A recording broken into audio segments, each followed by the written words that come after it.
This week, we meet Dan Binks, the Managing Director of Liberation Foods, a unique fair food partnership producing nuts and snacks for their own brand as well as own label too. We discuss Dan's unique career journey in the food industry, his educational background and the importance of fair trade. Dan shares insights into his transition to Liberation Foods and the company's focus on supporting smallholder farmers globally. The conversation highlights the significance of understanding the food chain and the operational challenges within the food industry. I hope you enjoy.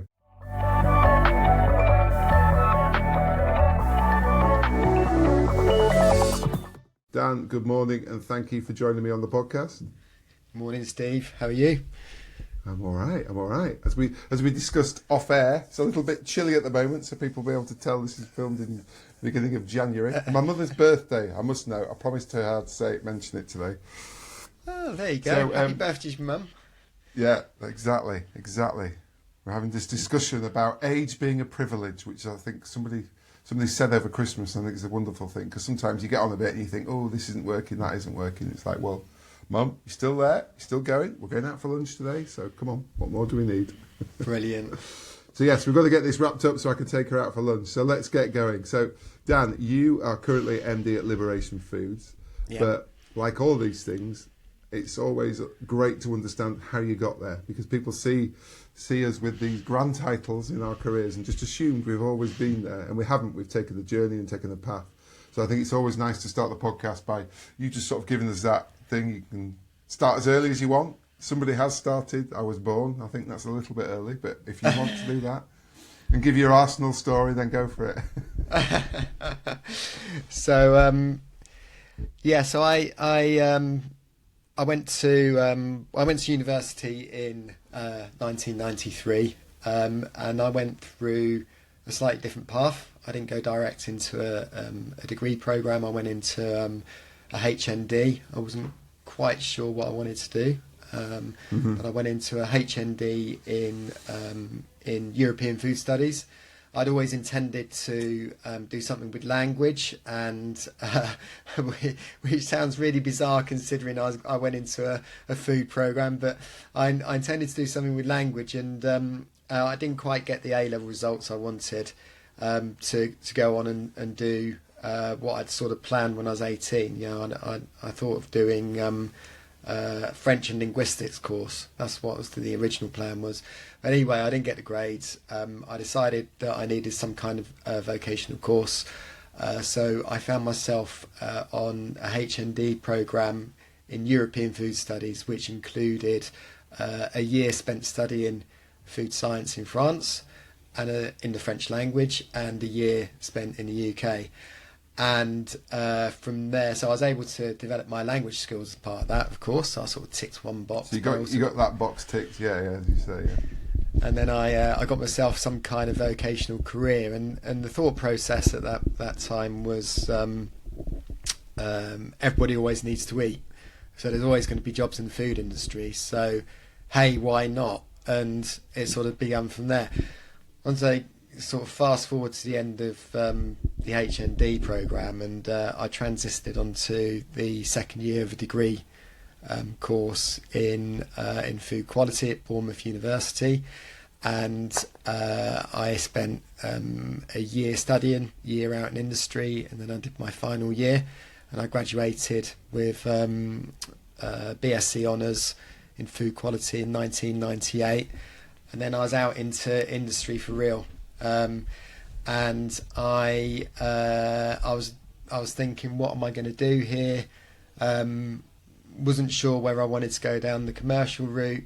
Wasn't sure whether I wanted to go down the quality assurance route or the technical route, or MPD or what have you.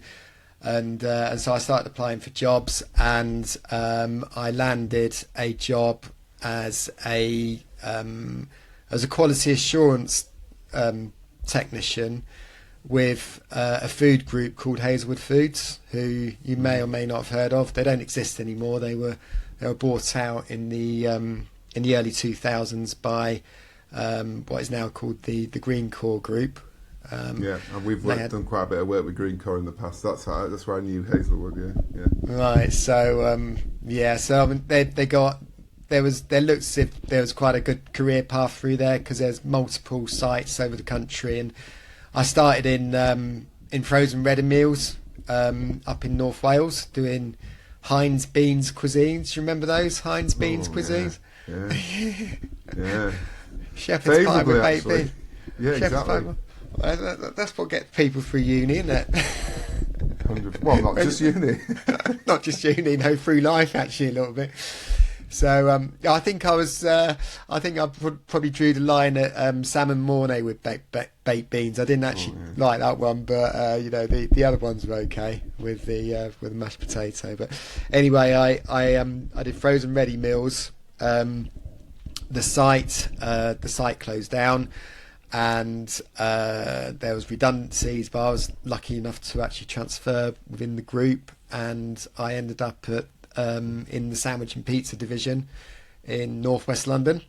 I worked in Northwest London in sandwiches, and then and that was also in a technical role. So by this stage, I'm sort of quite heavily focused in the quality assurance and technical area, and it sort of progressed from there. I spent some time working from there, and I worked in bakery outside of the group. I worked in sugar manufacturing, and then sort of towards the end of the 2000s, I got into dried fruits and nuts. Sort of mid 2000s onward, dry fruits and nuts, and I worked for a couple of import trader companies. Really plied my trade in the dried ambient commodity sector in dried fruits and nuts. Then I had another stint back in bakery in a much larger role, which sort of brought me into the operational phase, doing a bit more operational management, doing a bit more, had a much bigger team, worked on manufacturing and what have you. And then Liberation came along, and by the time we got to 2013, I'd had a fairly decent career to date. I had a fairly decent career in sort of technical quality assurance and manufacturing, operational functions, industry being quite good to me, and I thought, well, actually, I want to start giving something back to an industry which is, I guess it sort of saved me from when I was 18 years old. It gave me something to sort of aim at and go for. So I thought, well, I want to give something back here, and I started thinking about, where does our food come from? I've been dealing with food and manufacturing food and selling it onto the retailers and what have you for the last decade and a half or so. But where does our food actually come from? And I'd never really given it much thought. And then I thought, well, actually, there's people growing this food. And I then came across Liberation as a Fairtrade company, and I knew something about Fairtrade, but not a lot. And I thought, well, I'm going to investigate this a little bit further. And I sort of investigated what Fairtrade was and what it really meant to people, to the supply chain, to the people that work within the supply chain, and to the consumers. And I thought, well, actually, this makes a lot of sense to me. So I applied for a job at Liberation, and I got the job. And I haven't looked back since. So I've been with Liberation now since 2013. It's now 2026. I'm just about coming up for my 13th year with the company. I've held 2 roles within the business. I started in a technical function, and then by the time we got to 2020, I was offered the opportunity to step up into the leadership role, into the managing director's role, and I took it with both hands. And we are where we are today. So I've gone through a slightly. I've gone down a different route. A lot of managing directors go down sort of commercial routes right from the outset. I've not done that. I've been more sort of operational quality assurance and what have you. And in fact, that's actually put me in quite a good position because a lot of MDs don't necessarily understand those parts of businesses, whereas I do understand those parts of business. Yeah. And I've been able to learn the other skills that I need as a managing director quite easily. You know, the commercial aspects. It's quite easy to pick up, really, in a lot of respects, having worked in industry for a long time. And there we are. Yeah, you had a good grounding, didn't you? Like, obviously, companies like Greencore, they have good programs. So, Dan, before we unpick, obviously, some of your answers in there about your journey, it's probably good to explain a little bit more about Liberation Foods and its unique setup, which is why your technical background skills are probably, the organisational skills are pretty vital. Yeah, sure. So, Liberation is a community of interest company, and by definition, that means that it has a community of interest. And our community of interest are global smallholder farmers and their farmer organisations and their communities. So you can be a 2-acre peanut farmer from Nicaragua, or you could be a 2-acre macadamia farmer from say Malawi, or you could even be a 2-acre dairy farmer in Derbyshire. You know, the idea is that we support smallholder farmers and that organise themselves into cooperatives. Now, the reason we do this is so that these smallholders can get a decent livelihood. Now, right. Compared to massive scale farms, these guys don't have the same quantities to be able to sell, and because of market price pressures, they can't command the same price that large farmers can. They can't get they don't have the same sort of selling opportunities. So if you think that let's take peanuts as an example, you've got a 200 hectare farm of peanuts in the United States, and they're able to sort of command the market. They can they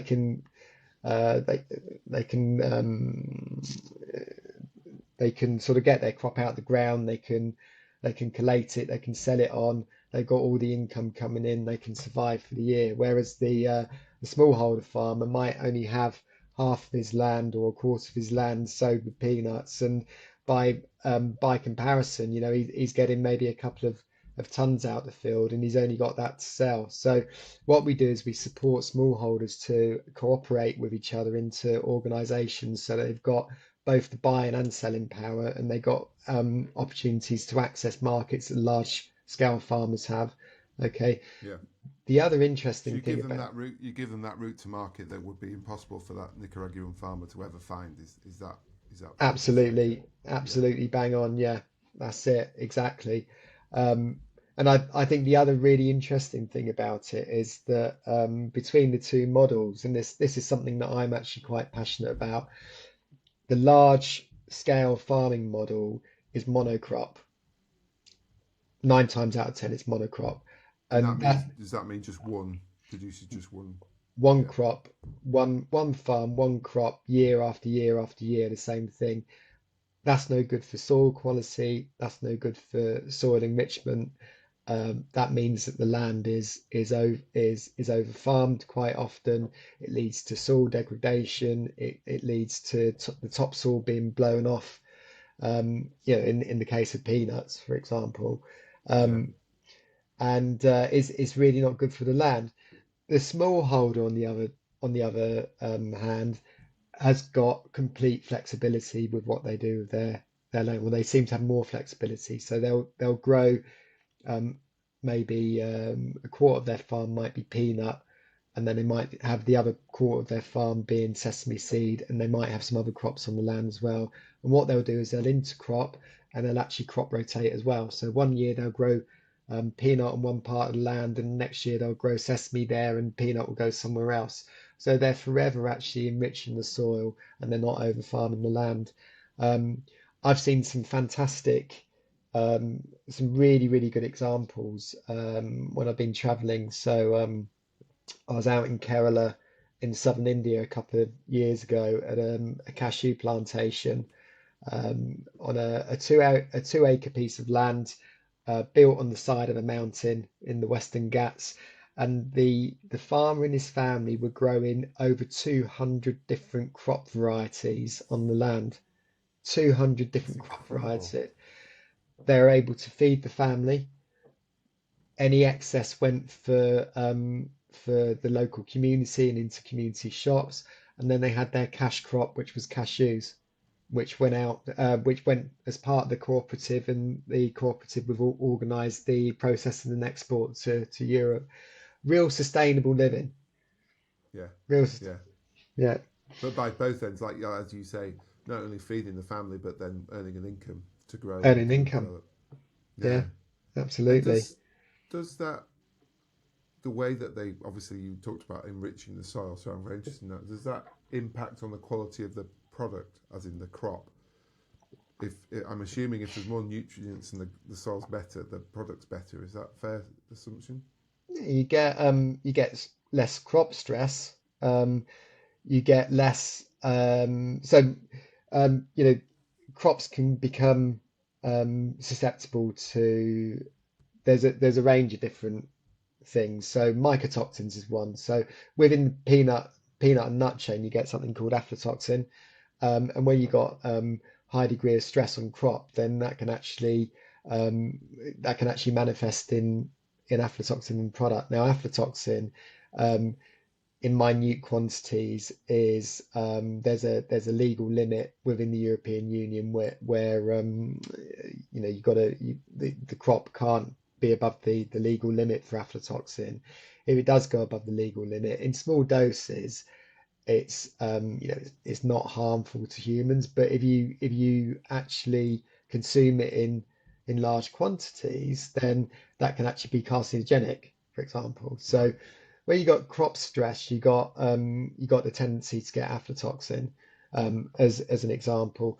But the other thing is that with global warming, what have you, you get crops which become less resistant to drought, and you get massive crop failure. So if you're actually nurturing your land and you're intercropping, and you're actually um, turning your crops over, rotating your crops and intercropping and what have you, then you're actually giving the land a bit more protection.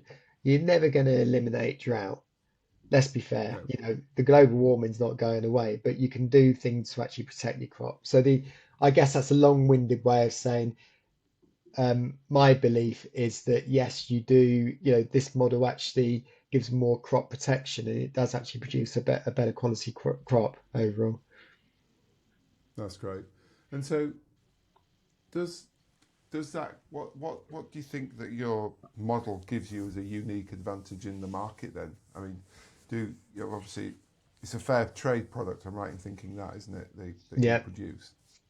yeah. So we work on full and fair trade terms, and basically that means that everybody within the what we call a value chain. Now, Mm-hmm.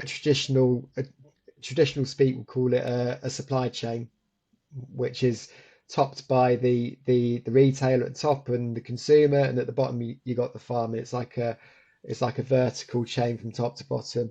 We've got what we call a value chain, and we've got partners within that chain, and everybody gets full and fair value, fair pricing along the way, so everybody can earn some money. So the small holder earns some money, the aggregator earns some money, the processor earns some money, we earn some money, and the retailer earns some money, and it's fair all along the way. And what you get is you get a product onto the shelf, which is, yes, I mean it is more expensive than non-fair trade equivalents, but you've got all of the layers of sustainable business which has been put into that model from start to finish, including the environmental protection part as well. Yeah. Okay. And do you think the consumer? Obviously, I've heard you speak in another couple of podcasts and stuff. Obviously, we've gone through cost of living challenges recently. Do you think the consumer is accepting of that higher cost for the value and the fair trade angle that you offer? There's always going to be core support. There's always going to be people which buy into fair trade.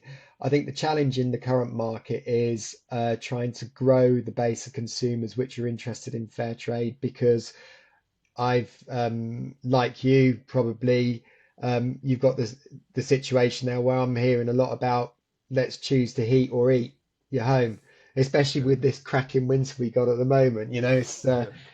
but, it's a serious point, and our challenge really is to reach consumers, new consumers, and get them to actually buy into the product, and know that they're getting a better quality product, and sort of protecting the value chain and the partners within that chain, and making sure that the farmers at the coal face, as it were, is actually getting a really good price for their commodity, and they're able to sort of sustain their living as well.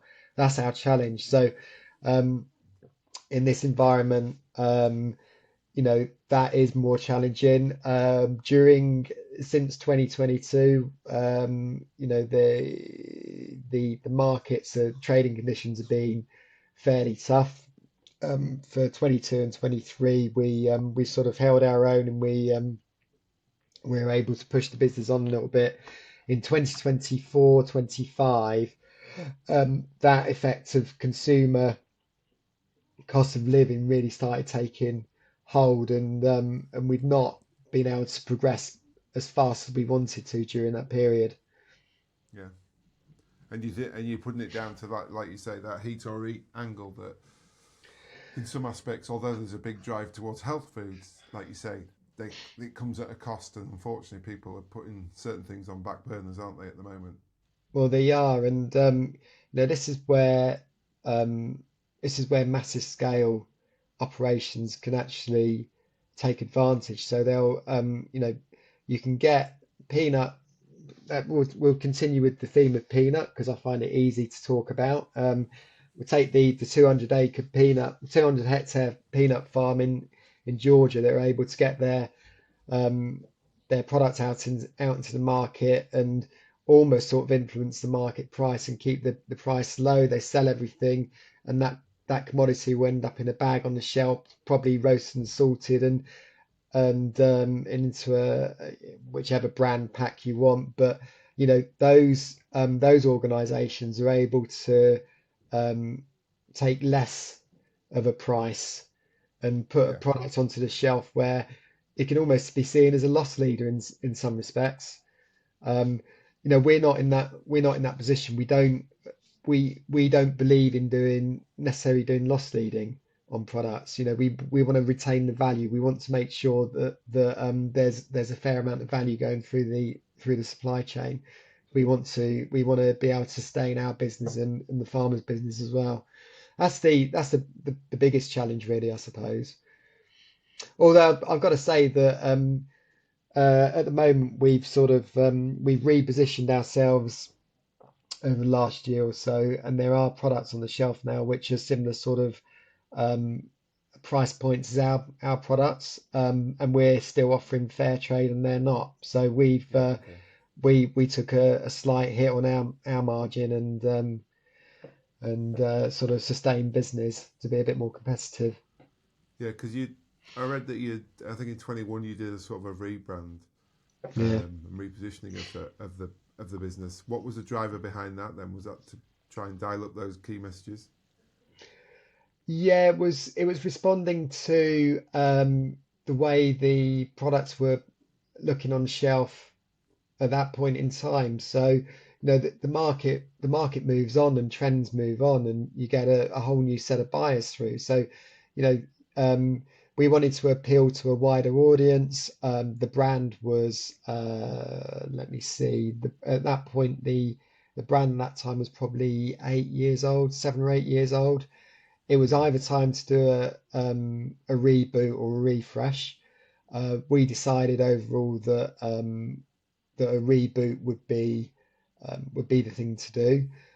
We were responding to the fact that a lot of people had started moving towards plant-based vegan diets, and were taking a lot of alternative proteins. And we saw the opportunity to actually appeal to that audience as well as the traditional fair trade audience. Yeah, because your product's naturally plant based, isn't it? It's not. It's more just letting people know it is rather than changing anything, wasn't it? Yeah, exactly. So we bought the rebrand out. We're funnily enough, we're actually doing a bit of a refresh at the moment. It's not going to change massively from where it is, but we are going to we started to look more at our key messaging on bags. So again, that's sort of responding to sort of trends we're seeing in the market, and we'll be we'll be adding a real sort of call to action on our product going forward. Yeah. So that's to come in 2026. And obviously you're in retail, but you do have a D2C offer as well. How's that going? Yeah, I mean, we hadn't done that until 2021 actually. So when we rebranded, we decided we were going to freshen up the website as well. So we actually built a new website. The website was built on Shopify. And so I said, well, actually, let's have a web shop then. And so Yeah. we created a Sorry for web that. shop. Yeah. Um, we took an opportunity to actually step into a marketplace where a long-standing online company had actually gone into administration. And we were having some of their supporters approach us and say, well, where can we buy your product now? And so it seemed a natural thing to do. So we created the web shop. It's um, it's challenging to have a D2C business. Um, Yeah. you need to have, I've learned that you need to be able to offer more than what we've actually got on. We've got a handful of products, and we need many more products for us to be really successful there. But I almost see it like an advertising window for us as well. So, we use the website. Consumers can come and review our products and purchase some. We're actually just about to add a subscriptions model to our website as well. So that's coming in 2026. But also we can attract sort of corporate clients to come and they can actually see our range of products there, and it could be a first point of engagement for corporate clients as well. So I see it does two things. It's never going to be massive. I'm never going to wake Yeah. up in the morning and think, oh, we've just made £4 million on D2C sales. It's not going to happen. Um, Yeah. because that would mean doubling the size of our business. But I don't think we're gonna get there. But it's fun, and it's a nice to have, and we're successfully turning over a bit of stock through there every single year. So more Yeah. distribution points. Well, that's it. It's just an option, isn't it?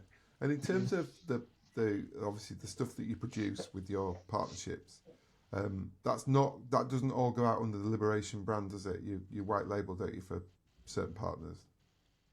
Yeah, we do. So anything which yes, we got two white label retailers in the UK.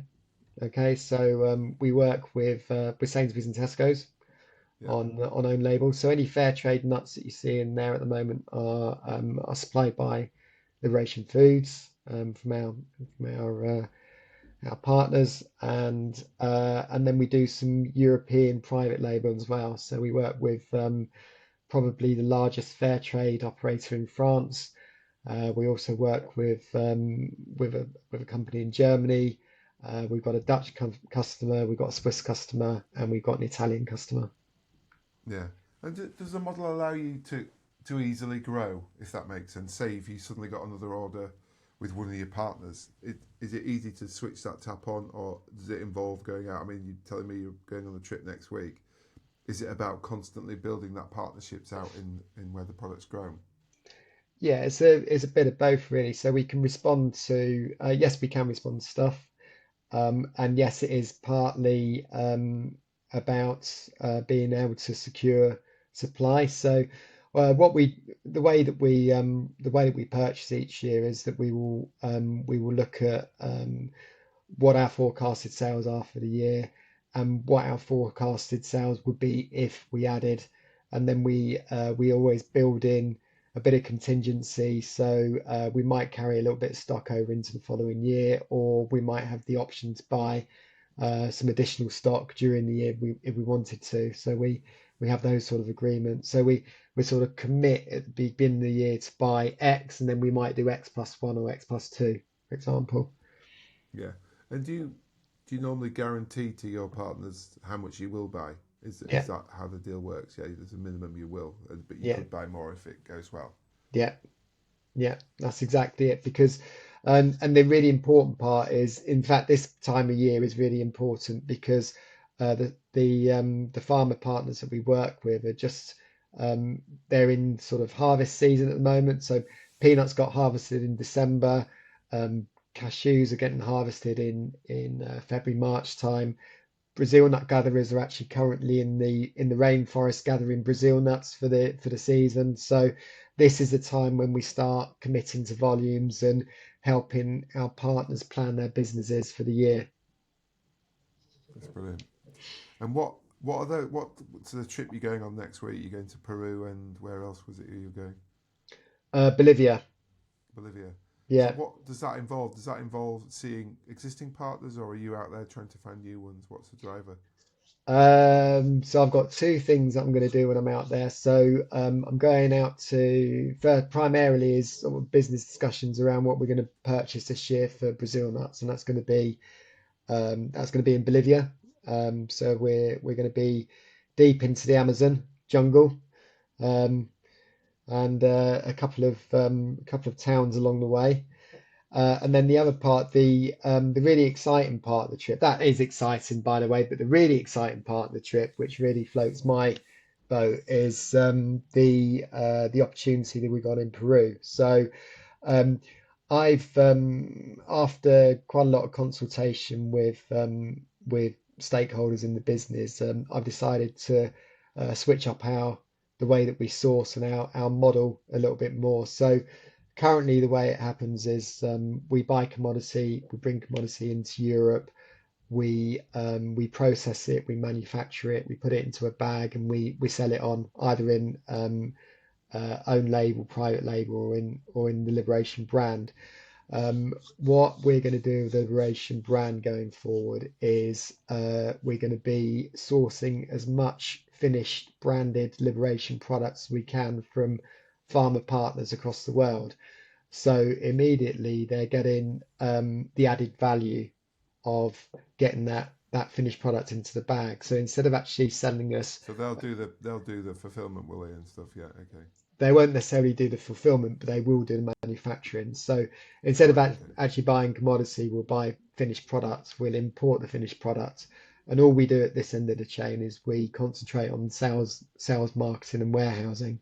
Um, and what that does is that actually that actually takes the value at the consumer end of the chain and puts it further down the chain towards the farmer, so they actually realise more value for their work. If you see what Yeah. I mean, Okay. they Yeah, get the that's great. value add. And then how obviously put your original technical quality hat back on. How do you control and guarantee that? Because I'm assuming it's set up. The countries are set up for this because you won't be Yeah. the first doing it. Yeah, so we're working with people which have already got their own branded products into the market as the first step. So we've got at least three partners across the world which are currently doing finished products in their local communities and local market. So they'll be the Yeah. first ones, and then we'll move on to people which need capacity building. It's part of the interesting part of our work is that we look to build capacity at origin as well. So there's a new partner that I'm looking to do some work with in Indonesia, which they've got a really great finished product, but they're not necessarily putting it into finished product format at the moment. They're still sort of bulking that product out, and I'm trying to work with them to actually find a solution so to actually get that product into a finished pack and shipped out to And, us. So and that's not just you being nice, is it? That's commercially good for both parties, isn't it? If that makes commercial. sense. You're not like just a registered charity here. You're going, look, if you do this bit, it gives us. It's interesting, isn't it? What the involvement then of what actually Liberation is in the sales and marketing engine, Well, yeah, more exactly. than a So producer, if that makes sense. well, that's originally that's what the business was set up to do. Originally, the business was set up to be a sales and marketing company, Yeah. and it's done everything apart from sales and marketing. Well, no, of course it does sales and marketing, but it's not really. My view is that it's until now it's not really done what the original vision was. So we're now taking a step back. We're going back and having a look at the original vision, and we're actually doing the value add at origin. So Yeah.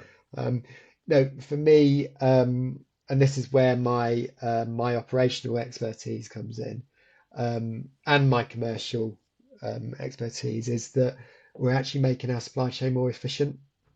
Yeah. And where you've got efficiencies, you've got savings there as well. So in fact, it's going to be more cost effective for us to get the product into the market. That allows Liberation to be um, more competitive, and it allows Liberation to also be able to um, have excess cash to promote the product as well. So Yeah. I mean, especially in So the hopefully it's a win-win-win it situation. should be. Yeah.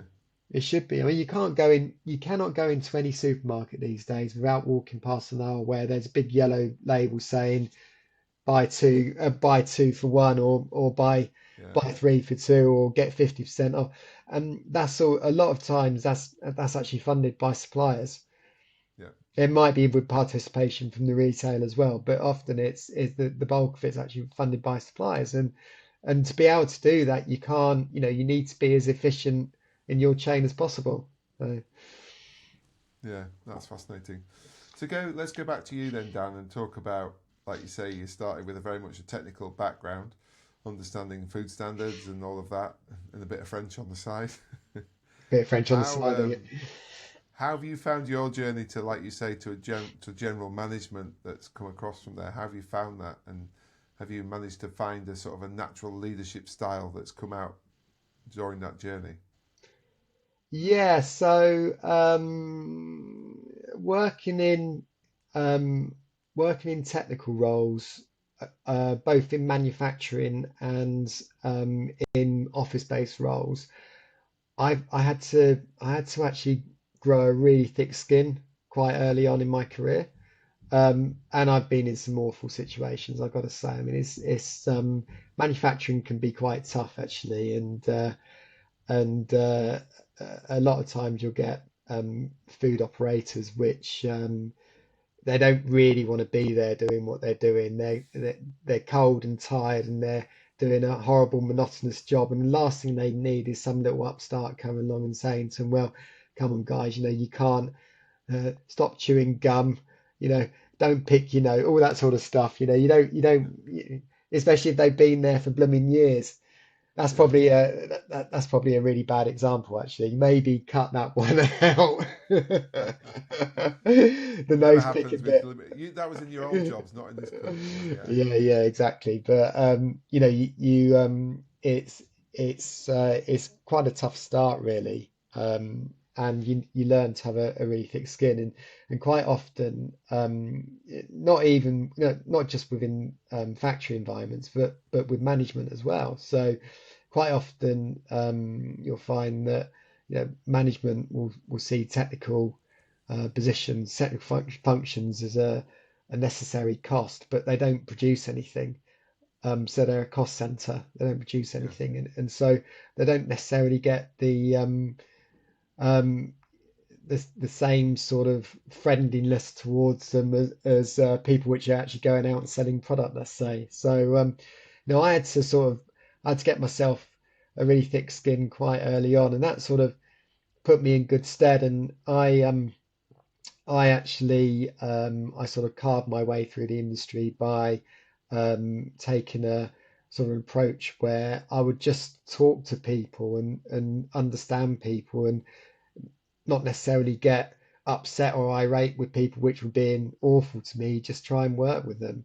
And Yeah. in fact, when you get beaten down and knocked back so many times, it becomes quite easy. It becomes easier.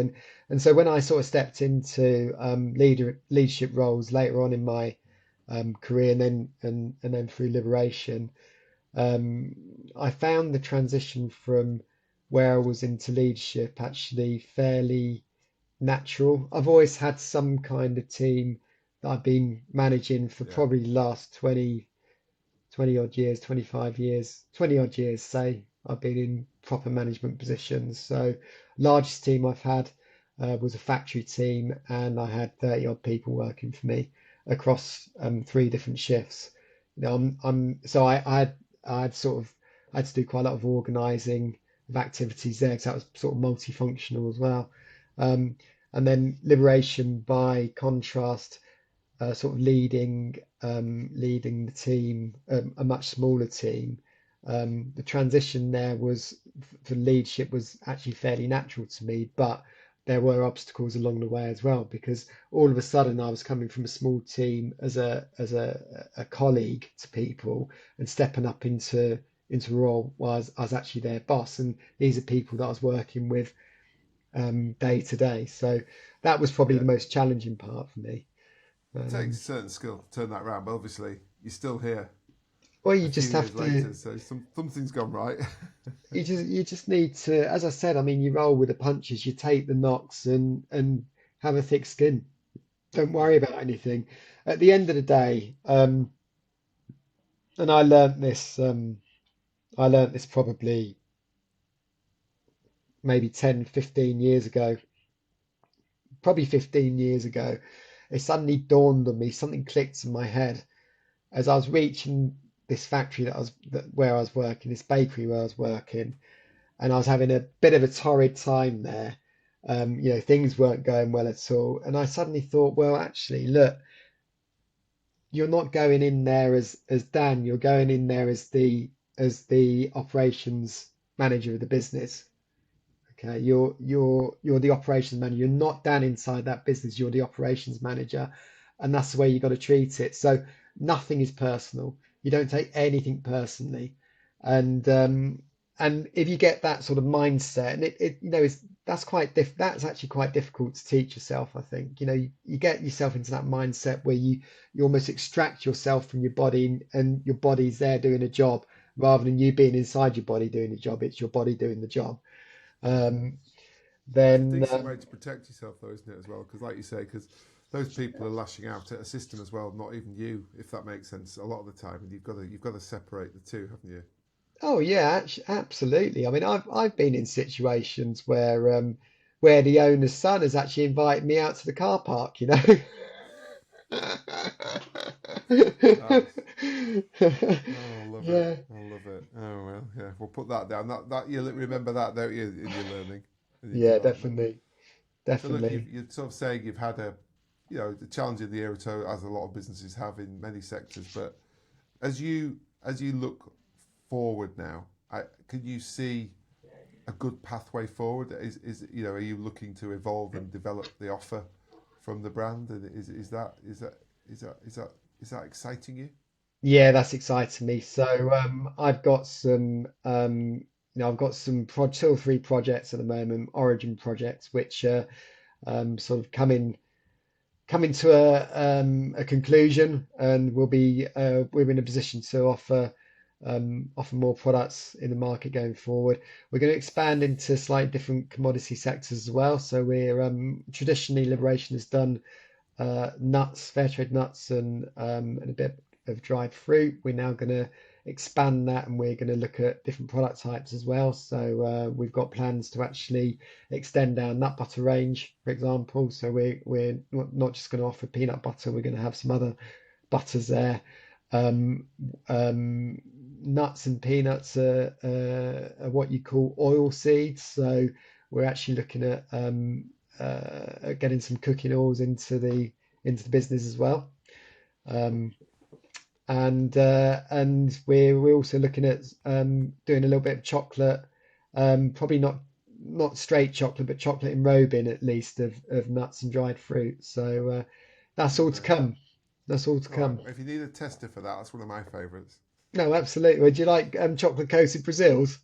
Oh yeah, Oh, there you always. go. There you go. Very There you Christmassy. I like that. We can still claim on to that. go. I I know. suppose it's interesting when you think about the brand. Some people have a brand and a proposition that when you start to stretch doesn't work. I think the concept that sits at the heart of liberation is wonderful, because it is, as long as that is a fair trade and it's bought well and it's partner farmed, it gives you the right, doesn't it, to go across a whole wide of foods, and your consumer will go, yeah, I get it. It comes with that tick and that guarantee that I know this is high quality but doing good in the world. Yeah. So I can see where the excitement's coming from there then. Oh yeah, definitely. Yeah, no, absolutely. It's what gets me up in the morning. Let's say, it does excite me. I love doing what I'm doing. I don't, I've since I joined the company, I've not really looked back at all. We've done a bit of reflecting today, haven't we? I've looked back a little bit over my Yeah, career, but no. it's part of the therapy that I offer, Dan. Yeah, But definitely. it's But good, isn't it? Because we're all always charging forward, and I think it's quite nice to have a bit of time to go, God, what have I achieved? Some amazing things, and then I suppose that'll reload you to give you the energy to go again. and yeah, I Very mean, jealous about your trip for a bit of warm sunshine when we're stuck here at the moment. no, well, I tell you, I won't let you know that it's upper 20 degrees out there at the moment. Yeah, Yeah, it's that's just fine. I'm not interested at all. you're not interested at all. No, no, exactly. I mean, I've got plans to have a little ceviche with a cold beer on the beach in Lima next week. Yeah. That'll be the Why would thing. you So want to do that? why do you want to do Why would you that? want to do that? God, then Exactly. we'll continue just for the last question then, Dan. Find that idea of reflection. Is there a piece of advice that you'd give to young Dan coming out of his university years that you'd think, oh, I wish I'd known that then, that would have helped? That you talked about that, already talked quite interestingly about that, when you had that moment when the light switched on to realise this is not personal, which is, I think, a great piece of advice as you do your career. And as long as you know that you've done it right, then it's up to that person to deal with it or not, because you can't make them, can you? Yeah. So is there a piece of advice that you'd give your younger self now with all those years of experience? Oh dear. I mean, this changes constantly, but I've had several thoughts over the years, but one thought that I had to myself was, don't go into the food industry, go into IT. Um, Go and design artificial intelligence. You'll be a billionaire. Not that I sort of, I don't really, I'm not sure I'm a big fan of the whole AI bit, but I guess in all seriousness, I think the advice I give myself is sort of just take every single opportunity as it comes along, and don't be afraid to do things. Just go for it, really. Um, Yeah. I think really I could have, when I look back, probably let's see, 98, and then a little bit before that I was in industry. So call it 30 years in industry. So 30 years ago, I think I'd say to myself, just be confident with what you're doing. Be more confident. And it's quite difficult to tell somebody which is Yeah. that age to actually be confident, because you go into the workplace and you get people which have been there, and they look like us, they look like They've dinosaurs, been like there 30 years. Yeah, yeah, been yeah, there yeah. 30 years, and it can be a little bit intimidating, depending on what company you've gone into, and you kind of sit there in awe of people sometimes. But I would say, don't be cocky, but actually be confident with yourself and present yourself in the best possible way, and take every single opportunity as it comes along. Brilliant. We'll love that. Right, Dan, we'll leave it there. Have a wonderful, safe, warm trip. I will do. Thanks, Steve. And I'll look forward to my stash of chocolate Brazils. Brilliant. No Take care, worries. Dan. Thank you very much for your time. Cheers, Steve. Thank you.